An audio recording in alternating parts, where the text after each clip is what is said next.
Excellent. So I'd anticipated a bit of time before we started. So I was going to actually ask you how your Facebook site was going and so on.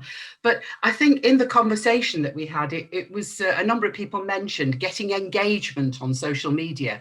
So what I'm going to talk about in this presentation is a little bit at the start about setting Facebook up. But the mechanics are the easy bit. Keeping it going is the difficult bit, or the more difficult bit. So we're focusing on how to create great content. I do recognise that not everybody in your U3A will want to join Facebook, and so that's something that we need to address as well. The short question is, why should people join Facebook? And people ask me this all the time.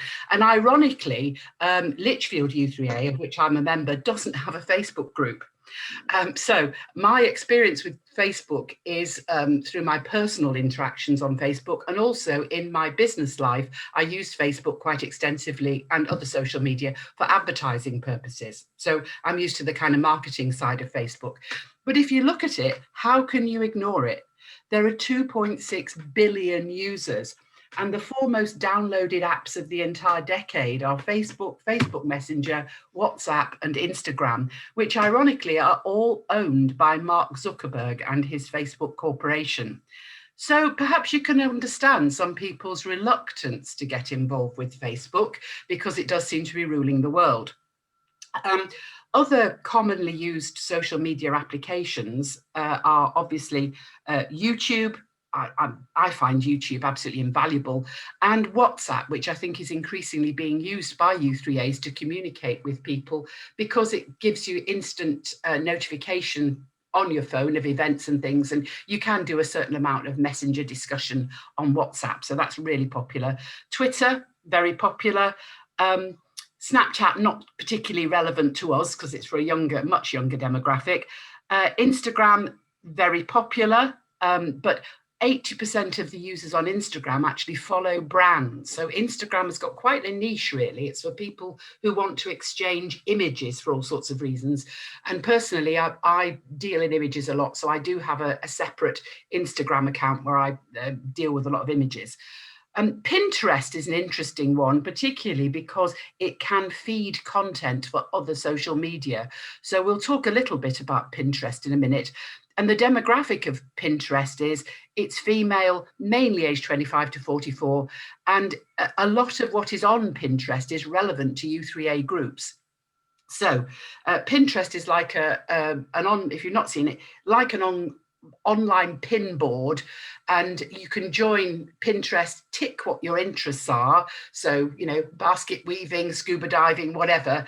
And then feeds about information about basket weaving and scuba diving will come automatically into your inbox. You can stop it at any time. And if you want to share that, some of that information on social media, you can. LinkedIn is very much business networking, and TikTok's an interesting one. Although it was originally aimed at 13 to 18-year-olds, it's growing like mad. So you've probably seen much older people on TikTok recently. So there's an awful lot of people in the UK, and I'm putting this in because a lot of your U3A members will say, well, I don't want to get involved with Facebook for all sorts of reasons. And some of those reasons are absolutely valid, but nevertheless, particularly during COVID, there's been a massive increase in older people's use of email and digital and social media. Even at the end of 2020, where COVID hadn't really had time to make much of an impact, the usage had risen. So there's all sorts of things in favour of Facebook. And one of the great things about it is it connects to all sorts of other media because Mark Zuckerberg owns all sorts of other media apart from anything else. There is a prevailing fear about misuse of personal data, and there have been a couple of scandals around Facebook and misuse of personal data. Facebook is scrutinised by the media and by all sorts of people. Facebook is in the news an awful lot. and it would be difficult for them to get away with misusing personal data these days, in my opinion. But I can understand some people thinking, Facebook is ruling the world and I don't want to encourage Mark Zuckerberg. And that's a perfectly valid thing to say. But nevertheless, 44% of Facebook users visit Facebook every single day. So it's obviously got a powerful influence on an awful lot of people. An awful lot of people find it very useful indeed. And we'll talk about the usefulness of it in a minute. So before you think of setting up a Facebook page or a Facebook group, and I dare say there are some people here whose u3as, like mine, hasn't got a Facebook page or a Facebook group, it would be handy to know how many of your u3a members have Facebook accounts. That's pretty fundamental. So if you could ask them, that would be a good indicator, apart from anything else, whether you set up a Facebook page or a Facebook group. And we'll talk about that in a minute. So I went online to Facebook and looked at u3a groups on Facebook. Sad person that I am, I trailed through all of them. And I found that only about 24 u3a groups in the UK have over 100 members on Facebook. That's not a big population. If you're a member of Facebook groups, some Facebook groups have literally thousands of members, and therefore, because they have thousands of members, they can be much more active.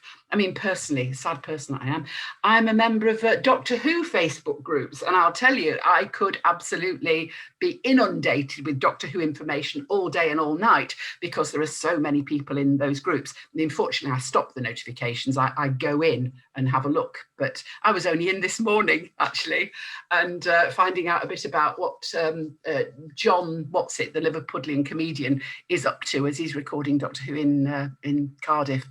So you can actually have you can have almost an indefinite number of people in groups, although the admin rules change a bit when it gets to over 5,000. So if you look at as though you're having more than 5,000, then we'll have a different conversation.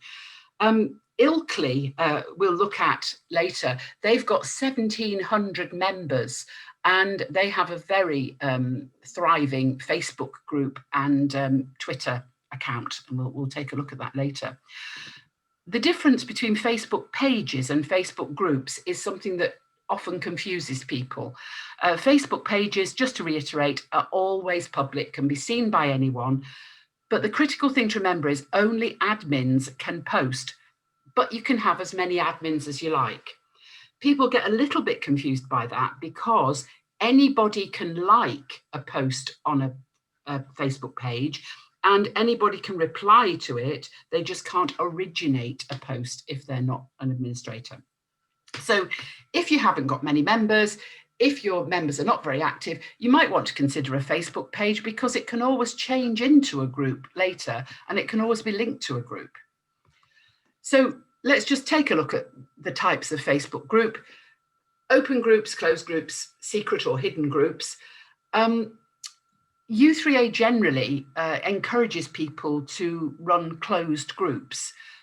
Personally, I see no particular advantage in closed groups. I'm sure people will disagree with me about this, but I just think, well, is there anything there that I wouldn't want anybody to see?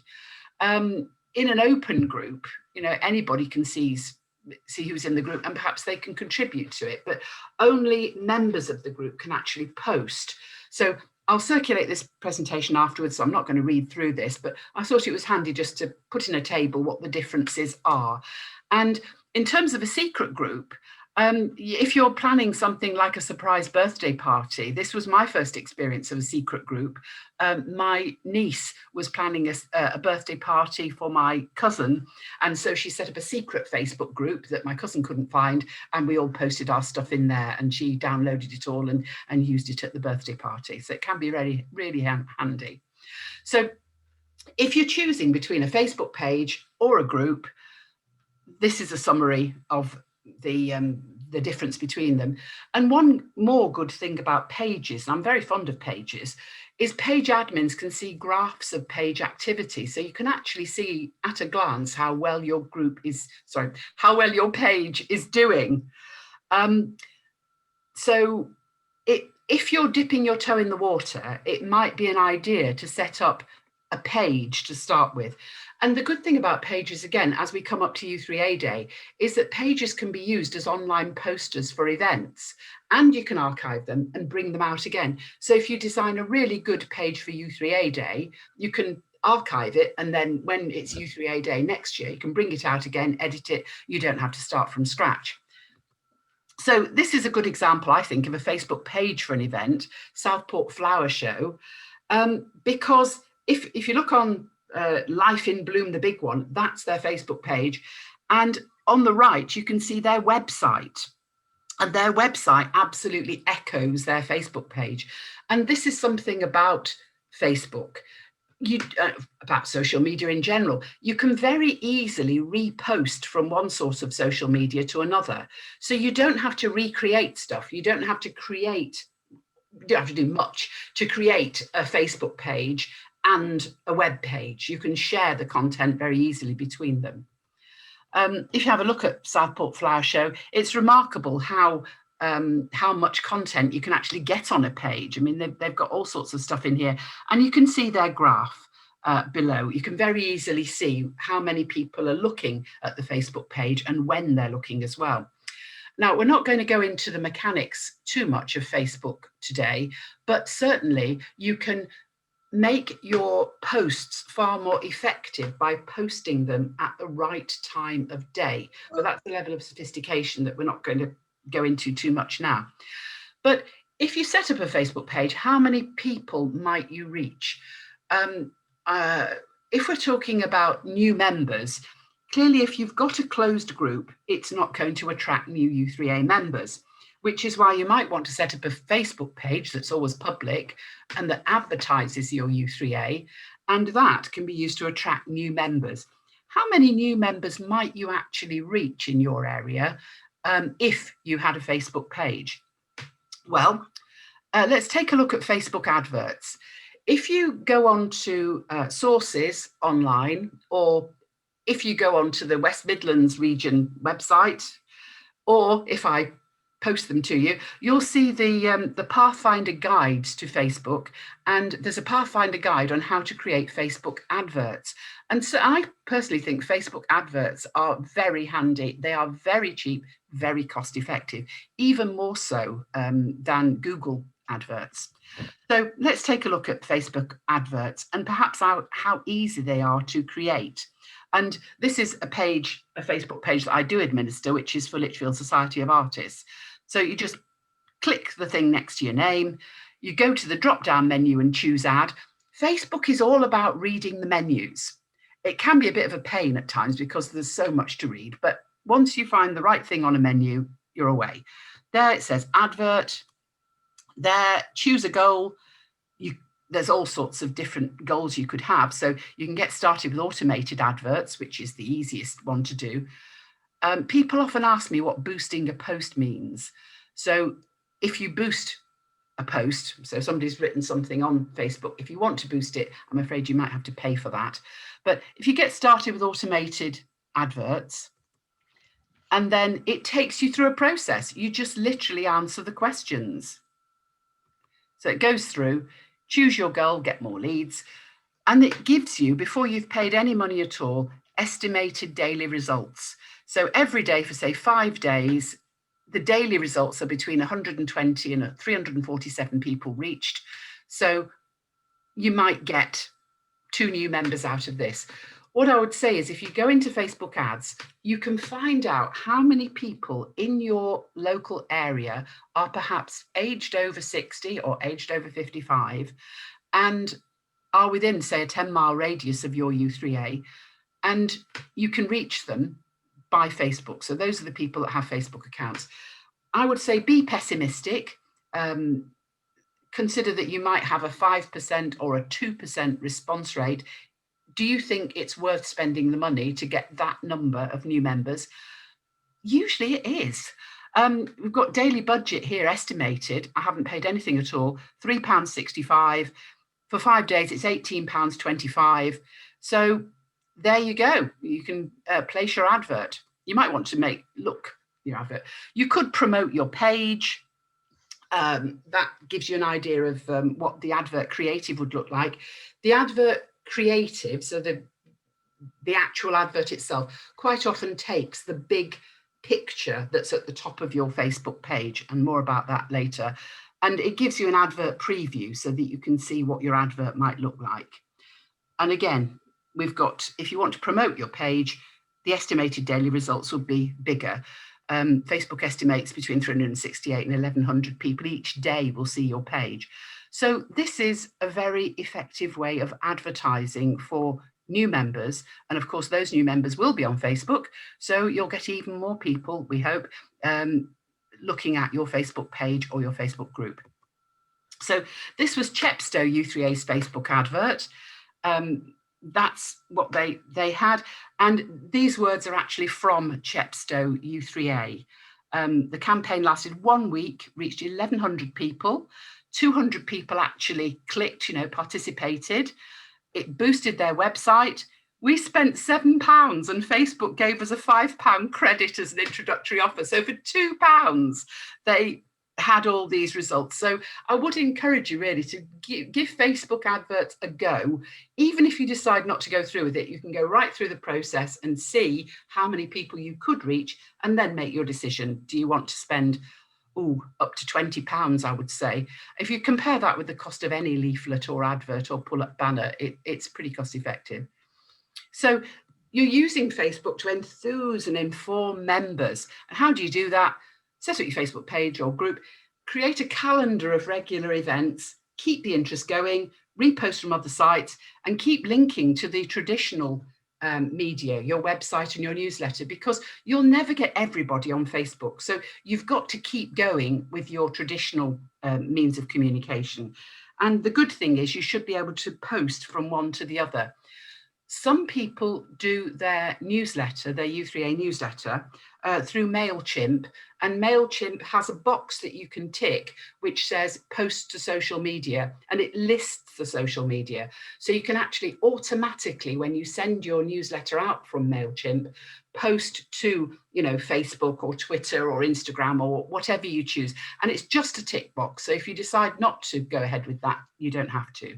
So you want to make the traditional and the online complementary so that you reach everybody. So let's look at it. How do we create content that will really enthuse people? And nobody creates it all themselves. When we talk to each other, we don't just make it up. We retell stories that other people have told us. So originality has no particular merit. I mean, the best gossip is what you've been told third hand by somebody or other. And if you look at the most popular websites online, if you look at the Daily Mail online, it's a total gossip fest, and it reposts from all over the place. So you can and you must plan some regular content. So your monthly meeting, I dare say most U3A groups have a monthly meeting. If you can post notification of that on Facebook, people will look at that to make sure they've got the details right. Advertise events and link to your website, your newsletter. And the most easy thing to do is change your header image. This is something that not many Facebook sites do, which means that it can be all the more effective. As you go onto a Facebook page, there's a big, image that you see, first of all. Now, changing that image is very easy. You just upload another image of the right size. And of course, the image has to be striking. But the other thing that you can do is you can use something like PowerPoint, to create an image. You can use that top bit as text as well. So you can advertise your events at the top of your Facebook page on that picture strip. And as soon as people go to your Facebook page and they see the top picture has changed, they know that page has been updated. People don't like visiting pages that are never updated, but a very easy and impactful way of updating your page is to change that top image. So if you have, say, 6, 10 images that you can rotate that are just beautiful images, that's great. And then every so often you have a big event, say like U3A Day, say like the 40th celebration, 40th anniversary of U3A, or anything else. You can make a special one for the top of the page and immediately people who visit will know about it. And of course, that effort is not wasted because you use that image on your website, on your other social media, in your newsletter, and so on. A favourite thing is guest group of the month. I'm actually doing this with my U3A in our newsletter because we don't have a Facebook page. And I'm interviewing the leader of the architecture group. And I think, it's not too much bother to interview somebody briefly every month, get some nice pictures up there, and perhaps encourage other people to join their group. So if you can get the group leader to write something, so much the better. If you can't, then interview them. It doesn't take long. I interviewed the leader of our architecture group. We were on the phone for 15 minutes. I wrote a couple of paragraphs about the architecture group. He gave me 4 lovely pictures, told me about an architecture group event that I didn't know about, that nobody apparently knew about, that's planned for July, that anybody can go to, and that's going in our newsletter. So it's surprising what you find out actually when you're interviewing the various group leaders. Subscribe to appropriate feeds and repost the content from there. National websites, obvious. Other Facebook sites, fairly obvious.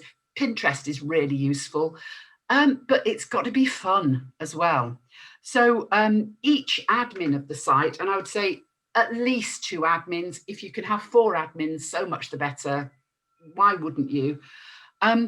There's all sorts of sites that are directly related to older people. I mean, Age UK is an obvious one. Mature Times.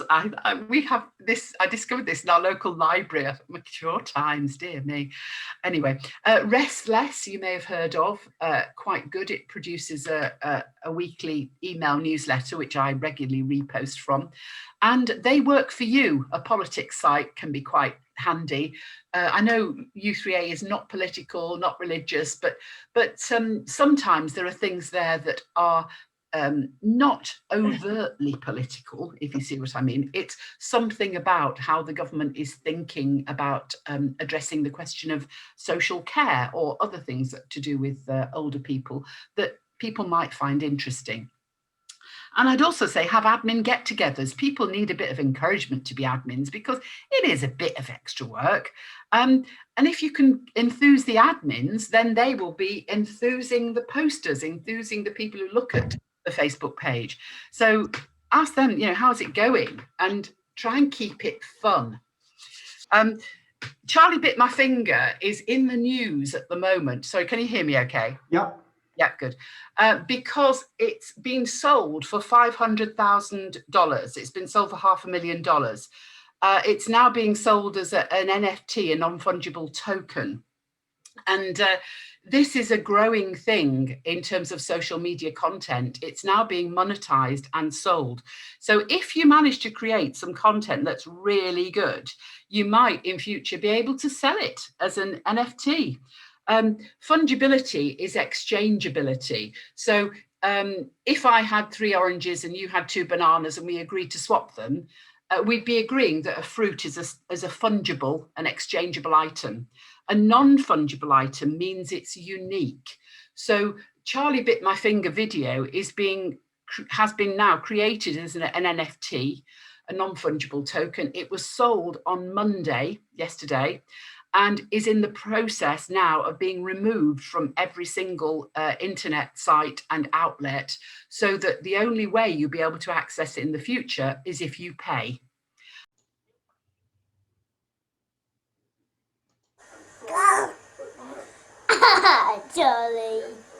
Charlie bit me. Ah.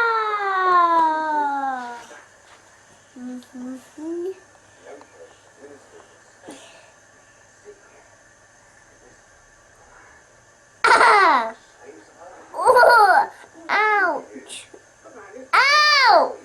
Ouch, Charlie. Ow! Charlie, that really hurt.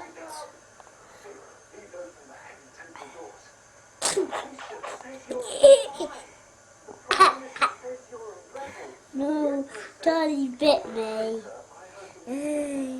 And that really hurt, Charlie, and it's still hurting. And NFTs these are really, or are proving at the moment to be a really good investment. Not that I'm encouraging you to invest, but in 2020, in October, Pablo Rodriguez Fraile spent $67,000 on a 10-second video and later sold it for 6.6 million. That was in about February. So quite extraordinary how valuable content actually is. So I'll go back to Charlie bit my finger once I remember how to share that. So let's look at the most popular Facebook page in the entire world. An awful lot of people like this. And even more people follow this page. Any ideas what page it might be? Well, some people will know. And it's Cristiano Ronaldo. What can we learn from Cristiano Ronaldo? People don't just follow him because he's a well-known footballer. I mean, personally, I'd hardly heard of him. It's because of what he does on his Facebook page. He lists all his social media. He gives plenty of photos, really good quality photos. And he puts what some people may find an attractive image up front. So the power of an image is there, and it's more images than it actually is posts. So this is something we can learn from Cristiano Ronaldo, that images are really important online. David Beckham, I'm afraid, has a mere 54,739,908 followers as of the other week. So it's not just the name, it's what he does with his page. And the funny thing is, if you actually read Cristiano Ronaldo's page, it's fairly obvious he doesn't contribute to it all that much. He's obviously got a squad of people who do the Cristiano Ronaldo page. So people are not necessarily going there for a personal connection with him. They're going there to see what they can get from the Cristiano Ronaldo page, which seems to be great imagery. Talking of great imagery, the Ilkley District u3a Facebook page has a really strong lead image. And it does post very regular content. So as you can see here, it's definitely a Facebook page to look at.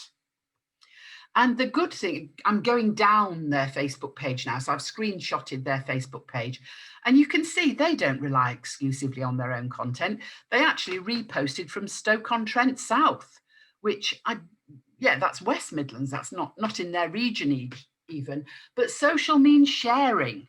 So they put in links to other related Facebook pages like Ilkley Town Council and so on, and they have a look at other u3as pages and post from those. So other u3a pages pinch from those. Ideas for social media. Well, there are all sorts of ideas for social media. The classic, a bit like if you want to do some PR, classically you do a survey and write it up. On social media, a great way of getting powerful images, useful images for your site, is to run a photo competition. Now, photo competitions, people don't just send photos in, so you have to encourage them. And Tough Mudder is a site online, a Facebook site, where people actually do mud runs. They crawl through mud. And adults do this, and apparently children do this as well. And they're sponsored by Fruit Shoot. And so they've decided to run a photo competition for their smallest mudders. And there you go. And the other thing that it's really good to do is to use humour appropriately. Now, if we take a look, even in times of COVID, you can use humour if it's appropriate. And the one that's most famous for using humour, believe it or not, I found this out, somebody reposted this to me on Facebook. This is actually from Twitter, but it was reposted from Twitter to Facebook and hence got its way to me.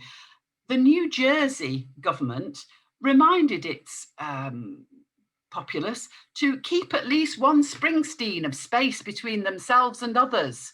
Now, Bruce Springsteen comes from New Jersey. He's exactly 6 feet tall and everybody adores him.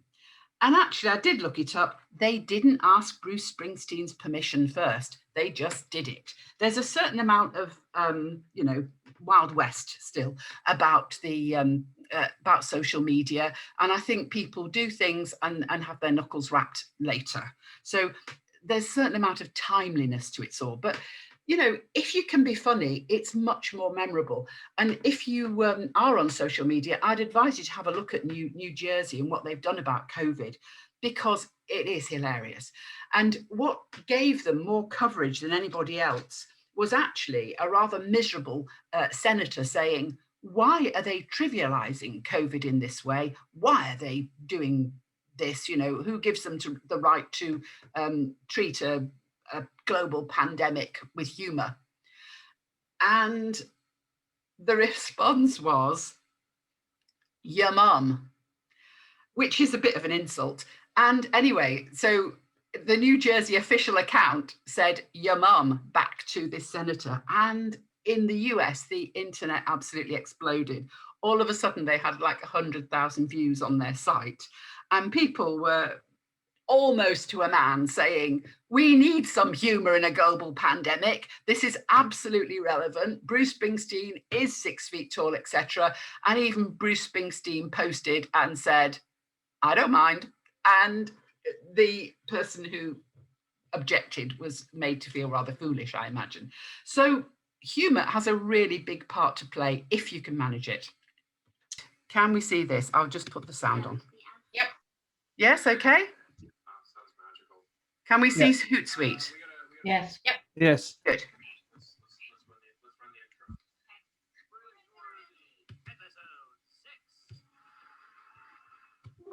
Hello and welcome to Fridge-worthy, a very serious and prestigious awards show for social media. Oh, I'm Shannon. And I'm Snare, and every other week we Sorry, can we see this okay? Fine. Yep. Interesting, and we put it up on our fridge. You may have noticed that we're still in bed, and that's not because we slept through our alarms this morning or this afternoon. No, we would never do that. I just like wearing this sleep mask. It's because this week's award winner is mattress company Casper. We thought there'd be no better way to honor them than by staying in bed. And we want to talk about one of their Facebook video ads specifically. It taught me something I didn't know about the company, which is that they don't just sell mattresses for humans, they also sell mattresses for dogs. This ad uses a classic piece of marketing advice, which is to use real reviews from real customers. Research shows that people are much more likely to trust product recommendations from regular people than they are from large companies. So Casper went right to the source and asked many of the dogs who use their dog beds how they feel about them. And the responses they got were overwhelmingly positive. So congratulations, Casper, you've won Best Integration of Canine Customer Testimonials. If I'm a dog owner watching this ad, obviously I'm not thinking, oh, other dogs really like this bed, my dog will like it too. I'm thinking, oh, this company is cleverly playing with the classic sales technique that I've seen in a million other ads. And I'm also thinking, these dogs are so cute. So cute. That one with a really intense stare, he really gets me. I think we're one. So there's 3 really great things any brand can learn from this ad. Just on a basic level, use customer testimonials. People find them more trustworthy than anything your brand could ever say to them directly. Number 2, try putting your own spin on familiar advertising tropes and shake things up a little bit.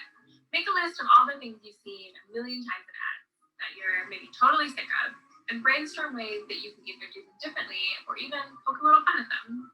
People love to be in on the joke. And last but not least, dogs. We cannot stress enough that dogs are the real influencers on social media. It's true. Our own social media team told us that when they post images of dogs on our social media accounts, they perform better, regardless of what the content is. Because dogs are cute, they don't have opinions, and they also don't have very high demand. Congrats again, Casper. You're Fridge-worthy. Okay, we finished a little early. I'm just going to take a quick nap before next meeting, okay? Okay, quick nap. See you in 5. Right. Okay, so I'm hoping we're back now on. Right. We should be back now on. Hey, wake up. Wake up. Oops, sorry. What are you doing? It's 3 p.m. I was just having the best dream. You were there today. Stop You video. were in my roommate. Whoops, sorry. Our bedroom had a window to the outside. Ah, Wow, sounds magical. Okay, we got a segment to record. Right. Okay. Let's run the intro. right. Okay. I hope I'm back on the normal PowerPoint. Yep. Yep. Good. Right. Hold on. Right. Now, that has actually got a more serious message than you might imagine. A low-tech approach works on social media. If you look, Casper, the bed people, it's a bit like Temper mattresses or Eve mattresses or Simba mattresses or all the million mattresses that were talked about these days. Instead of talking about the mattress, they showed a picture of a cute dog. Now, some years ago, I was involved in setting up a kind of Facebook type operation within a business. Many businesses set up internal Facebook type sites. And I was part of an internal comms team which had to encourage all our employees to participate in this Facebook-like experience. And obviously, the first thing that we would include is the monthly message from the CEO. And then we would include the weekly message from the division leader. And then we would include, the production statistics and the marketing magazine and the monthly report. And we just thought, oh gosh, none of this is new. How are we going to get employees talking about anything? And we were a bit skeptical about how quickly we could get people involved in this internal Facebook. What on earth was the content we were going to post that was really going to interest them? And one of my colleagues piped up, well, what about cats? I went, cats? What have cats got to do with it? And he said, people love cats.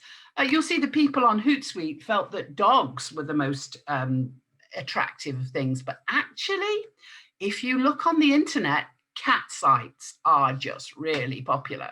So what we ended up doing was doing an advert using cats. And then we put messages, very much as they did there, with pictures of cats. We also experimented with pictures of pandas, which were really popular. I love panda videos. And of course, we got into some trouble for trivializing the message, don't we always? But it got 10 times the views than it would if it was just put out with a picture of the CEO. So people really like dogs and cats. And if you get, short of attention on your group, I have to say, if you do shove the odd cute panda video or, cute dog competition or whatever on your site, you will get more traffic. I mean, you may say, I don't want to pay that price. I don't want to trivialize my site. But I mean, the basic question is, do you want more visitors or not?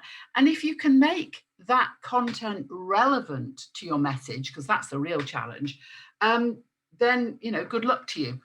The interesting thing they also said was they liked Casper because they took a familiar advertising trope, an old saw, and did something more meaningful with it. The before and after was one that they highlighted, and before and after has got huge potential. So, before I was a U3A member, after I was a U3A member, well, I think there's huge comedy potential there myself, and I think perhaps we should use that sometime. So that would certainly get engagement, whether you want to pay the price of engagement, which is, trivialization, pandering to the lowest common denominator, really depends on your personal perspective. So Hootsuite is something that you will hear a little bit more about. Hootsuite are a very prestigious company. They produce an annual report on the state of social media, and that annual report has got global recognition for the quality of the statistics, of the information and the analysis. And at the end of each year, around December, January time, they publish a look back on the previous year, and they publish that look back the detail gives detail of social media usage in about 50 countries or more. So if you are in Afghanistan and you want to look up the details of social media usage in Afghanistan in the previous year, Hootsuite will supply it. That is how comprehensive their report is. Of course, it's a marketing tool. You can get, as John Butler will tell you, you can get a free Hootsuite account, so you can have a look at what it does. And what it generally, a Hootsuite account enables you to do is run multiple social media accounts very easily.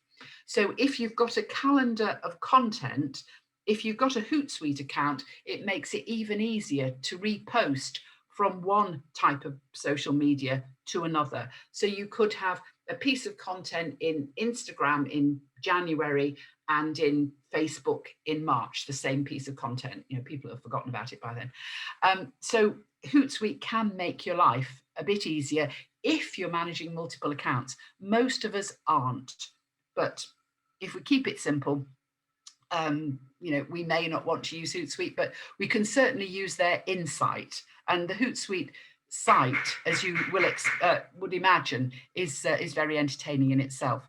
So the advice on creating great content is create a content calendar. So you've got an idea of what events are happening in the year. You can schedule it automatically on Hootsuite. You can repost. You can sign up for weekly feeds from relevant sites, so you always have the content. Pinterest is really good for groups. And I would say, try and get somebody on your social media team who's good with images.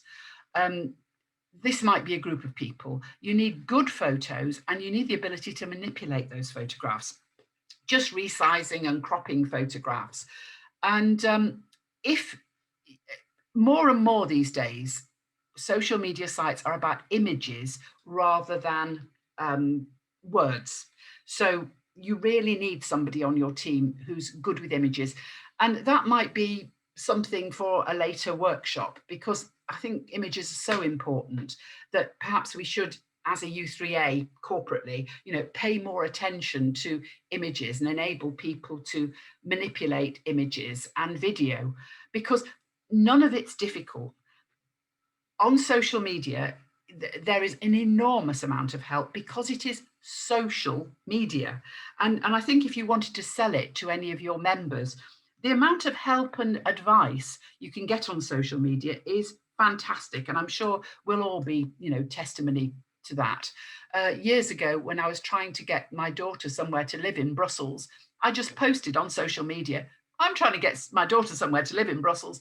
And honestly, the quality of the response that came back was absolutely brilliant. And I did, as a result, manage to get her somewhere decent to live in Brussels rather than just starting from scratch. So let's go on. But I think if we come to an end now and move to questions. Thank you very much to Jean for lots and lots of ideas and suggestions and help there. So if you have got any questions. If anybody's, you know, got some really great content on their social media that they think other people could copy. You know, if there's a competition that they've run that's been really good, you know, I said originality has no particular merit. If it's good, copy it, reuse it. Right, we've got one here from Southwell. Can you elaborate what use Pinterest is to Facebook? Yeah, Pinterest is like an online pin board. So you go onto Pinterest and you tick what your interests are. So if your interest is, you know, so I use scuba diving, and your interest is flower arranging, and your interest is gardening, then the pins about gardening, so everybody that's pinned items about gardening to the online poster, if you like, will that will go into your email. So you're faced with, very much as we are now, you know, lots of different people's faces, you'll see a sort of pin board of things all about gardening. And it'll say, you know, planting seeds, growing flowers, managing weeds, whatever. And you can click on any of those things and find out more because you've subscribed to the gardening feed. Now, if you find one of those particularly useful, you can repost that to your Facebook site. So it gives you access to lots of targeted material. So if, for example, you're a group leader of a gardening group, that could be really handy. And Pinterest, has a million interests that you could tick. So it's a really good way of feeding, group information or information that's directly relevant to a U3A group. Okay, thank you. I'm just, there are quite a lot of questions coming in. One thing I just wanted to say is that we are looking, I haven't actually sent this out yet, but because there are clearly some people here who want actual basic advice on setting pages up, I think there are quite a few of you here who would be able to help in that. And if you could perhaps email me later, if you're able to help somebody with some of the basic stuff, I can put you in touch with them. That would be really helpful. We've got one question about, can you target a specific geographical area with your page? It's really just a radius. I mean, you can, it's a bit like on these estate agent sites, you can move it, if you see what I mean. As far as I know, you can't put a postcode in, but you can certainly, it doesn't have to be a round radius, if you see what I mean, from where you are. You can move that around. So if I'm near Lichfield, but if I wanted to move it across to Burton-on-Trent, then I'd move it across there. So you move where your geographical selection is. Does that make sense, Roger? Can't see him. We'll hope so. So then, is there a difference between page likes and page followers? Yes, you can like a page without following it.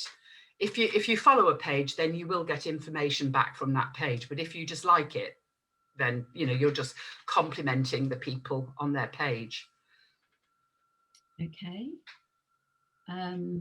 So then, yeah, there's the one about the Facebook page that I think somebody could probably do with some just a direct help there, probably outside this meeting. Would you recommend posting to other neighbourhood or community groups? I have actually been doing that yesterday because we've got an event for U3A Day that we want to publicise. So I was just reposting yesterday on local community groups, to invite people to participate in our U3A Day event and look out for us, on the 2nd of June. So I've been posting on local community groups for about the past 2 weeks. And, I try and put a different piece of content each time to encourage them to come along to our event. Great. So if we want to look at other U3A groups on Facebook, Janice from Hinckley has asked, could we share the links? Is there an easier way than that? How can we access them? Well, I've made a list of the ones that have got over 100 members. So those are likely to be the more successful Facebook groups. So, I could share that list if that was any help. And you just need to go onto Facebook and key in, U3A Ilkley, which is very successful, I think, and so on to find them. All I did to find the Facebook groups, and it might not have been foolproof, is I went onto Facebook and just put in, U3A and went through them that way. So I just spent a night in front of the TV paging through. So it wasn't desperately scientific. If somebody for some reason didn't put U3A in the name of their group, then I wouldn't have picked it up. Okay, so we'll hope that. Jean, can I come in on that, Jean, quickly? Yeah, I went to Beacon, and as a Beacon admin, I could drop the drop-down box and see every single U3A on Beacon, and I then did screenshots of that and then searched for that particular U3A. Just like Jean is, it took a couple of hours, but I then had a list of all the ones that were actually active. Right, but obviously the ones that Jean has highlighted today, Ilkley and Chepstow, sounds as if they'd be worth a look for starters if somebody's just setting up. I don't know, you're probably all looking at these chats with me. Somebody's asking for seasonal photos, so they change the photo every month. Right, yeah, I've been wondering about this one from Maria about copyright. Is there not copyright attached to other posts? Can you just repost and copy freely? I've been sitting here wondering about that. Generally speaking, yes, because social media is social. So the whole point is to share stuff. If things were copyright protected, then the person who's posting has got a duty of care to say this is copyrighted material and should not be shared. And really, if you've got copyrighted material, what on earth are you doing posting it on social media? Because the whole point of social media is to share socially. I mean, you can link to copyrighted material, which is slightly different. I mean, you can, there are, you know, images and things that are copyrighted that you might link to, but generally speaking, social media is there for sharing, and you shouldn't post stuff that is copyrighted that you don't want to share. Interesting. Okay. Right, so somebody is saying they're going to share their page now to a local community page. And yeah, if you could send your list of the people with over 100 members, if you can send it to me, I can circulate it. That might help people. You can post on u3a Facebook on the visitor page anytime. And would you repost onto Nextdoor? Well, why not? If you're trying to attract new members, then they're not automatically going to come to your u3a site. You need to go to them. So the sites that I've been posting on, I just went on to Facebook and put in Lichfield and found out which groups, you know, were on the drop down. And obviously, you know, Lichfield Community Responders, I'm afraid I didn't post on that one. But Lichfield Civic Society, I posted on their site, you know, what was it, Lichfield Law or something. There's you know, various sites that you can find out and just go through and decide which sites are most useful to you. I know Nextdoor has been praised by a lot of people. It's much more, Nextdoor's a very local site, much more active in some parts of the country than others. But if it's active in your part of the country, why not? Okay, thank you very much. That's all. Oh, here's another one popped up. Do other groups have one closed Facebook for signed up members and another one to attract new members, or do they only have one open page? I guess that varies. That's the, I couldn't answer that in detail, but generally speaking, you can have a page and you can have a closed group. A page is always public, it's always open. It's your kind of, you know, advertising poster on Facebook, and you can link that page to a group, and that group can be closed. So if you want to attract new members, you're not going to attract new members by only having a closed group, really. But if you want to attract new members, use a Facebook page. And you might not want to keep that Facebook page open all the time. You might just want to open it for an event like U3A Day, say open it for a month in June. But a lot of people, I can't speak for U3A, but a lot of people, a lot of organisations have a page to attract new members. And so I would say, look at the Pathfinders guides. I could send Jean the Pathfinders guides to go on your regional website. They're on the West Midlands regional website already. And lovely to see you all. And thank you very much for having me. Thank you. Okay, thank you, Jean. Thank you.